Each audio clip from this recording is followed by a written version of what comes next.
olecraniana y del cóndilo radial y de la tróclea humeral. Las fracturas de este extremo van a afectar a lo que denominamos fracturas del codo. Ustedes recordarán la anatomía humana y un cuadro para que ustedes puedan apreciar.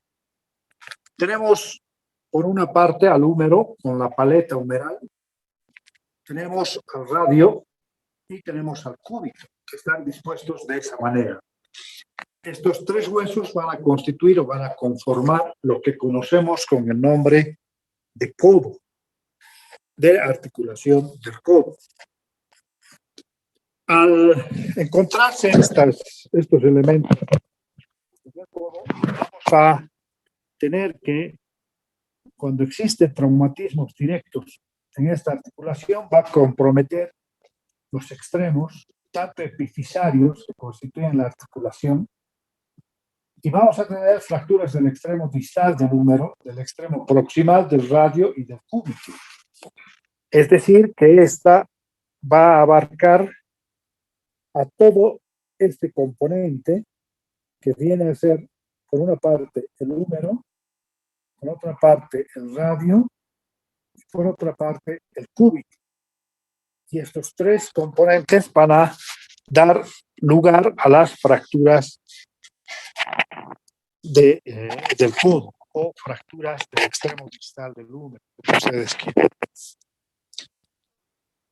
Cuando hablamos de las fracturas del húmero, tenemos que clasificar a las fracturas en fracturas supracondilias, las fracturas simplemente del cóndilo humeral y las fracturas del epicóndilo y epitróqueo, que son los elementos extraarticulares que tenemos en la paleta humeral. En el radio, según Mason, se va a dividir las fracturas en tipo 1, 2, 3 y 4. La tipo 1 es una fractura no desplazada, que se rompe pero no se desplaza. La 2 desplazada y en dos fragmentos. La 3 es conminuta y la 4 generalmente es una fractura complicada que viene a ser una luxofractura o está asociada a una fractura. En el cúbito tenemos la fractura del olecranon, que va a permitir también poner dentro de la clasificación de las fracturas del codo. Cuando hablamos de las fracturas del extremo distal del húmero, vamos a tener que hablar de fracturas que se provocan a ese nivel, a nivel del cóndilo humeral.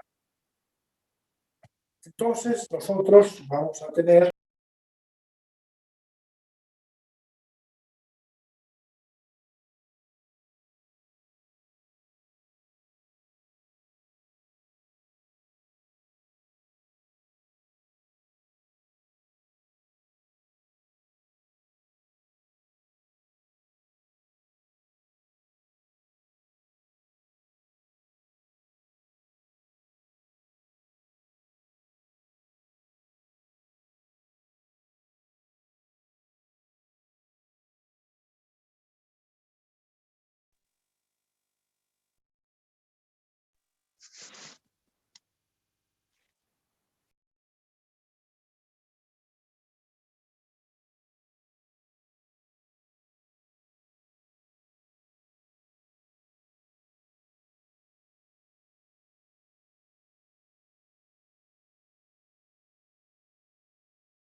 Sí, bien. ¿Ahora me escuchas? Ya. Les decía que las fracturas supracondilias se van a dividir en dos. Las fracturas supracondilias de trazo transversal y las fracturas supracondilias de trazo en T o en Y. Vuelvo a repetir.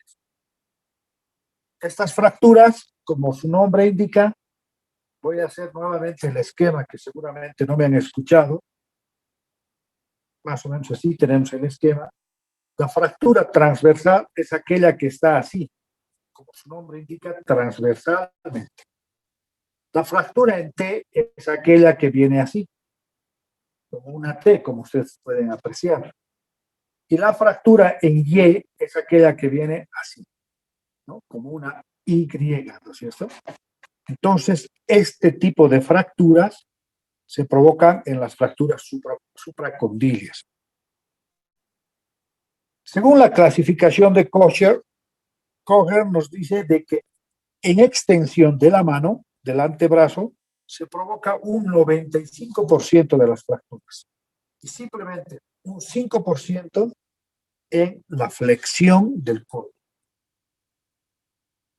Las fracturas de las supracondilias, por extensión, el paciente cae y se apoya sobre la mano, con el codo en hiperextensión, como ustedes pueden apreciar aquí en la primera figura.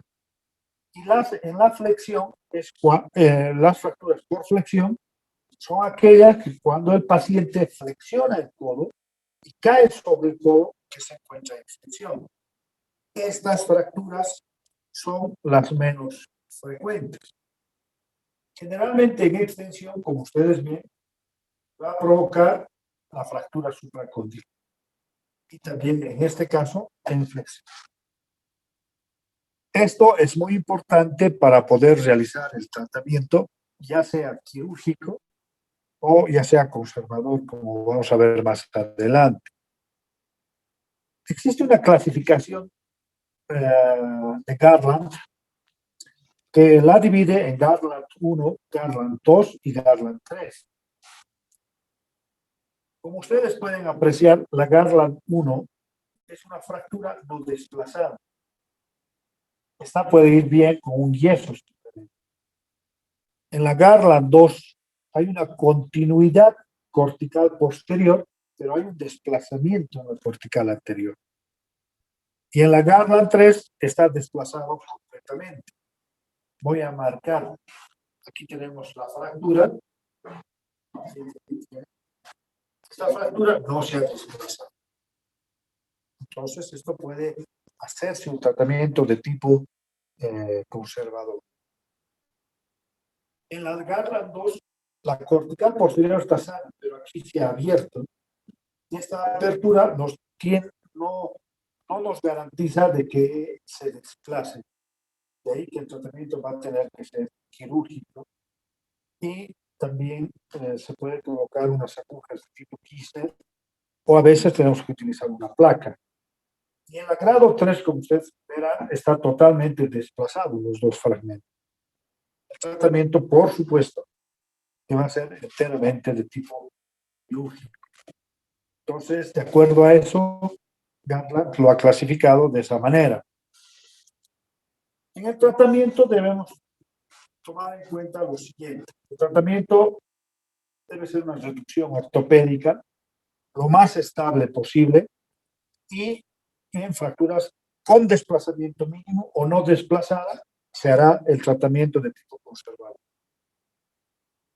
El tratamiento quirúrgico puede ir desde una fijación percutánea, o sea, no abrir, sino bajo intensificador de imágenes, realizar una reducción de la fractura, reducción quiere decir colocar en su posición, y realizar la estabilización de la fractura con agujas Kirchner. Y voy a volver a dibujar la paleta lateral. La fractura está ahí. Entonces, ¿qué se hace? Se coloca bajo intensificador de imágenes sin abrir herida y se viene a fijar con unos clavos Kirchner de esta manera, cruzados, para sujetar la fractura. Y la reducción abierta, que es en un Garland 3 totalmente inestable, totalmente desplazado. Los fragmentos, hay total incongruencia articular cuando está comprometida la función articular del codo. Se debe abrir y se debe estabilizar, ya sea con agujas Kister, ya sea con placas condilares, supracondilares o placas de estabilización, que nos sirven para poder realizar la fijación de la fractura. ¿Qué complicaciones tiene? Recuerden que ahí está la arteria femoral, o braquial también denominada, la lesión del nervio mediano. A veces hay una consolidación viciosa con desviaciones del eje, ya sea en varo o ya sea en valgo. ¿Qué quiere decir eso? Y voy a hacer un esquema para que puedan entender. Normalmente así. Esto es un esquema. Así es el número, o sea, el número está alineado, pero cuando está en varo, sana así, desviado un poco hacia adentro, o sana al revés, valgo, sana hacia afuera. Estas son complicaciones que se pueden dar con el tratamiento quirúrgico y hay que tener mucho cuidado, y peor todavía si es en niños. Rigidez en la flexoextensión y pronosupinación. Siempre que doy la clase de codo, les digo a mis alumnos que la articulación reina del cuerpo humano es el codo. ¿Por qué reina? Porque es la más delicada. Y si ustedes no hacen una movilización precoz lo más antes posible, puede traernos problemas de rigidez, que es bien difícil después lograr el movimiento del codo y que complete los arcos de movimiento. También puede haber rigidez por las cicatrices o miositis osificante, que significa formación de hueso a nivel del músculo. Son estas complicaciones que pueden darse en el tratamiento de tipo quirúrgico que hay que tomar en cuenta en el curso. En la epitróclea, como ustedes pueden apreciar aquí en estos esquemas, en la epitróclea se puede provocar el arrancamiento de la epitróclea, ¿no? Como ustedes pueden apreciar aquí. Porque aquí se insertan, si bien se inserta un tendón, pero en este tendón están varios músculos. El pronador redondo, el flexor común de los dedos, el superficial, el cubital anterior, etc. Entonces puede provocar este arrancamiento, como igual en el epicóndilo. Y esto nos va a traer problemas de funcionamiento del codo, en la flexión, en la pronosupinación. Igualmente en el epicóndilo, aquí podemos apreciar un mecanismo que produce tracción, suele acompañarse de luxaciones a este codo, se sale el codo y al salirse el codo traccionan los músculos y al traccionar el músculo estiran y provocan este tipo de fracturas, ¿no? La fractura de epitrócleas o fracturas de epicóndilo, provocando un arrancamiento. Por supuesto, este debe recibir un tratamiento correcto. Si está muy desplazado, se realizará el tratamiento de tipo quirúrgico en la fractura, arrancamiento de epicóndilo y epitróclea. Se colocará un clavo y un tornillo, o dos tornillos para poder fijar. Y los cóndilos, como hemos hablado, se dan por impacto de la cabeza radial en el cóndilo, y generalmente se da por extensión. Podemos apreciar aquí cómo se ha fracturado esto a nivel oblicuo. Aquí el cóndilo humeral se ha desplazado porque ha habido un impacto inferior de la cabeza radial que desplaza el cóndilo hacia arriba y hacia afuera, o el cóndilo interno, provocando la fractura tróclea. Son fracturas, como ustedes entenderán, intraarticulares que están comprometiendo la articulación del codo. Y al comprometer la articulación del codo, entonces denota la gravedad del mismo. Este tipo de fracturas, ¿qué se debe realizar? Se debe realizar el tratamiento de tipo quirúrgico, se debe hacer la apertura de toda la articulación, agarrar los fragmentos, colocar en posición y fijarlos con las placas condilares, con tornillos canulados o con cualquier otro material que nos dé una fijación correcta de la articulación. Si no se fija correctamente la articulación, va a ir a dar como complicación la artrosis de la articulación del codo. Con esto terminamos la clase de hoy y vamos a pasar después el antebrazo, a las fracturas de antebrazo.